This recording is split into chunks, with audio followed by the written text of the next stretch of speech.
Ready to go? Yes. Call the meeting to order. Burrows. Yes. Laughlin. Yes. Moreno. Shield. Yes. Vargas. Yes. We have four. Can I get a motion to approve the agenda, please? I'll make a motion to approve the agenda. A second. Oh, second. All in favor, say aye. Aye. Motion carries. Communication and visitors. I don't see any, so we're just gonna go ahead and keep on rolling. Central administration. One fundraising request for high school girls basketball, youth girls basketball tournament. And two. I'll make a motion to approve. I'll second it. All in favor, say aye. Aye. Carries.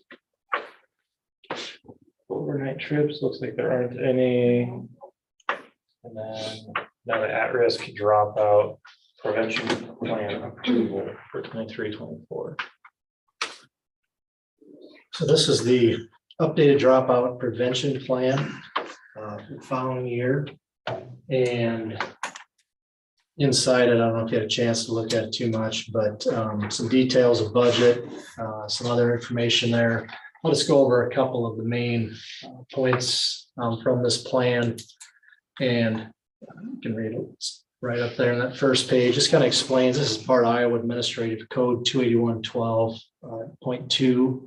It just has a definition of at-risk students, any students who need additional support and who's not meeting or expected to meet the established goals of the educational program, academic, personal and social, and career and vocational. At-risk students include, but are not limited to, students in the following groups: homeless children and youth, dropouts, returning dropouts, and potential dropouts. Then it goes on to explain a little bit more about the interventions and our numbers. Look down at the second to last paragraph. This talks about our plan to help kids stay on time, graduate with their age-alike cohorts. And we currently have an 89.58 on-time graduation rate. And that was of school year 2022. I think it was just a few weeks ago, Mrs. Arthur Miller talked about our students on track, and she did quite a bit of explanation of and in detail, went into detail on just the plan for some of those students. Some of the students that they're really keeping an eye on and working hard with to come up with a plan to help them graduate and earn those credits on time. So I know that even recently, Ms. Arthur Miller had mentioned that I think they had helped a couple of those kids really solidify a plan to where if they just stick with that, they should be on track this year for graduation. So, and that's what this money is geared towards, just helping students that for whatever reason, maybe family struggles or just certain things going on in their lives, certain changes, or just whatever it might be that's impacting their education. We can hopefully identify them, target those students, and then put extra interventions, extra help, and supports in place for those students. About 2 months ago, a month and a half ago, we had our counselors came in and talked to everybody, and then our resource navigators came in. Well, those positions right there are either fully or partially funded from some of this dropout prevention money. And in that meeting, you heard it wasn't all encompassing, but you heard a large part of their duties and just what they do for students, the assistance that they give, and some of the programming in place that they have in place, et cetera. And all that is possible, or a lot of that is possible, because we have our at-risk dropout prevention funding here. So moving on, there's the proposed budget. The budget is, I believe, I want to say, is it 3.6%? Can't remember right now. Maximum of 3.6% of the regular program district cost.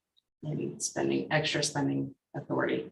Yeah, and then we match, have to match. And then we have to some of that, match 25%. Yeah. So There's federal grants in that too, right? For the homeless part of that risk. Isn't There is federal other grants. There's other money. grants in there, not Yes. just state budget. Yep, there is some money we get federally for homeless. I can just go over this real quick, Sure, just kind of case management. That'd be like portions of all of our counselors. That's pretty much what that would be. Extended services, that's mostly like summer school or after hour work with students that need it. Credit content recovery, that's Edgenuity for credit recovery at the high school. Literacy interventions, that's mostly the kindergarten. We have a reading interventionist that's most part of her salary. And then just, supplies here and there down below. Let's see, school support services, that's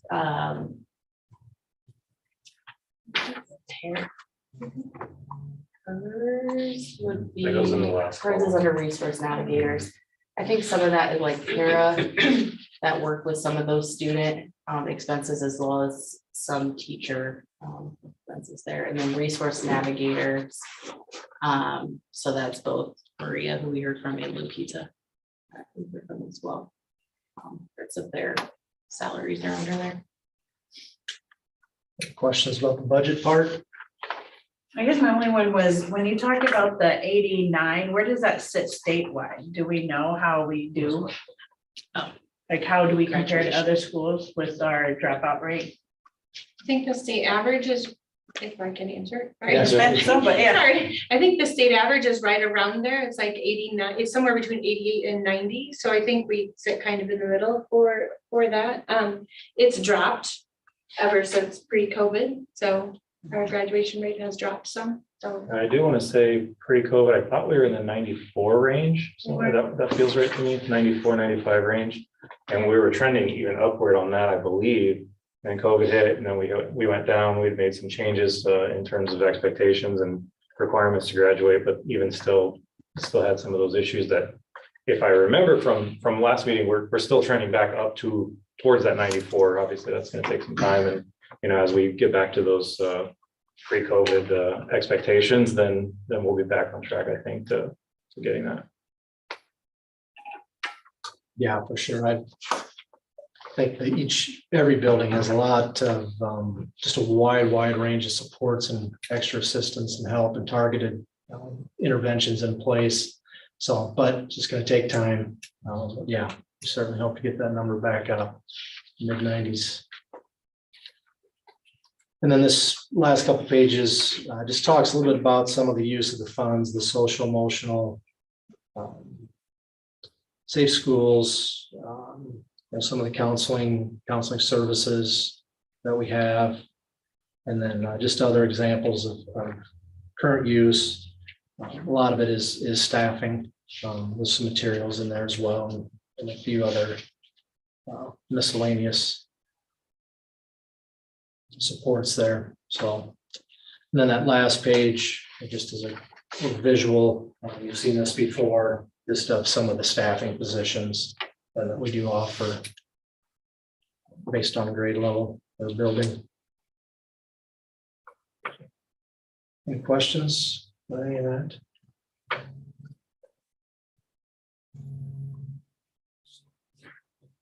I don't think so. I think it's about on par with last year's numbers, I feel like, other than I think we added like one or two positions that kind of flow into this now. Maria's position's new, right? Yeah, that's what I'm thinking. Yes, hers is, well, New Kind of. through us. Through us. Last year right, was right. through Trinity. Trinity. Yeah, Yeah. I just didn't remember if it still hit We had a this. halftime counselor, I believe. Yeah, for middle right. School. Yeah. Now, a full-time, right? Like, So two full-time in middle school, 2 full-time in high school. Anything else from anybody?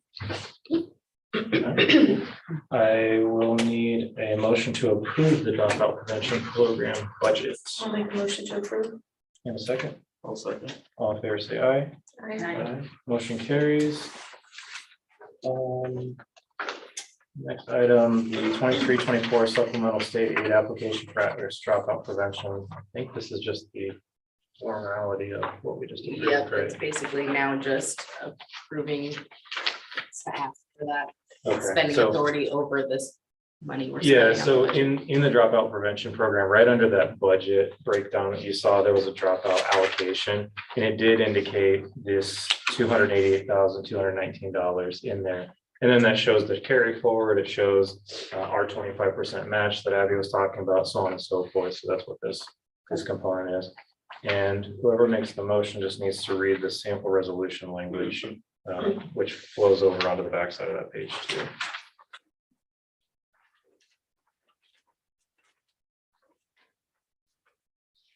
Anybody who's the best reader can go ahead. Go for it, John. I think we're all in trouble if that's the case. I move to approve the request to the school budget review committee for modified supplemental amount and supplemental aid for the 2023-2024 dropout prevention program in the amount of $288,219 for expenditures necessary to implement the 2023-2024 at-risk and dropout prevention program plan as approved by the Western Community School District School Board. And a second, I'll second that. all fair say aye. Aye, motion carries. Consent agenda. Minutes from last two meetings were included along with warrants, treasurer's report. Couple of resignations at the end of the school year listed there. And then new hires, a couple of paras, keep having some early access kids joining our ELC, so. That's, both of them are with those students, so. So with those both being special education teachers, granted different buildings, that's a hard position to fill. So hopefully we're moving forward quickly on that, but also were we short to begin with in those roles? It felt like we were. I think she got one and then lost. Was that basically, So I we think the filled up last and then- meeting I okay, said, gotcha. I think you got it, and then now, no. Okay. So, Yeah, but I mean, we lost one high school, but and then one elementary. but theoretically, through that search, we may have identified some others that can maybe be options, hopefully. We have some teacher fairs coming up. That's very Oh. helpful. Perfect, okay. It's kind of nice to know ahead of time, but it is. Yeah, no, I mean, it's typical this time of, year, the next couple of months, we'll start seeing some more of that as people make some moves in their careers, so. All right, any other questions, comments, concerns there? I'll accept a motion to approve the consent agenda. Oh, yeah. Go ahead. No, I'll make a motion to approve it. And a second, No second. all in favor, say aye. Aye. Carries. Future agenda items. The next board meeting is February 6th at 6 p.m. We will cover the FY22 audit That's review. hopeful. I haven't gotten it from the auditors, but. with- Pending return. Yeah, before the end of March, we'll be doing that at some point. Then we'll have Sean's report, and then we'll start reading board policies 503.1 to 504.32. So at this time, we will go into closed session under Iowa Code 21.51I to evaluate professional competency of an individual whose appointment, hiring, performance, or discharge is being considered when necessary to prevent needless and irreparable injury to that individual's reputation. And request a closed session. Can I get a motion, please, to go into closed session? I'll make a motion. And a second? No second. All right, so we are going into closed session at 6:14. I didn't know that was one.